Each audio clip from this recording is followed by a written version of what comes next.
report that came from at the start of the Iran war, where there was a guy who's an officer, non-commissioned officer, who was at a briefing, and this guy came in and was explaining to them that they didn't need to be afraid because this war was important because Trump had been anointed by Jesus Christ to bring about his return, and the way Jesus is going to return is by bombing Iran.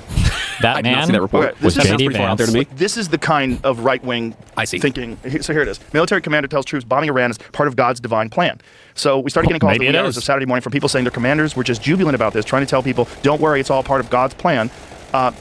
They promised a 200-mile-long river that is 4.5 feet deep, filled with nothing but the blood that their weaponized version of Jesus will spill at the Battle of Armageddon, Weinstein said. What was the one? There was an article where the guy was explaining the actual quotes that the one officer was telling him, the one commander. Yeah, but it's not that. It was very specific. It was very specific what he said.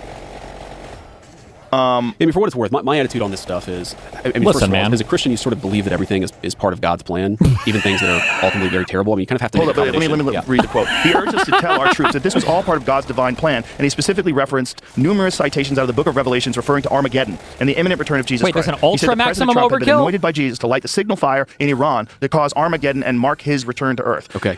If I'm in that meeting, I'm like, hit the brakes. Hit the brakes. What? That's where you need some of the psychedelics we talked about at the last Joe Rogan, JD Vance Whoa, conversation. drugs? That would definitely help. I mean, okay, my response to that, first of all, like, obviously, do I endorse that? No. Do I think that it's important that people rein it in a little bit? Because I'm sure you're right, there were a lot of troops there, probably a lot of Christian troops there who are like, I'm not sure this is exactly right. Right. But the important point is, I think it's important as a Christian leader, as Christians, period, one of the things we have to do is just have humility in the face of God's plan. There's a lot that we don't understand. There's a lot that we don't get. And I think especially on matters of war and peace, the approach that I try to take is you try to make the best decisions that you can. You hope that you're on God's side. You don't assume that God has taken your side. That's a very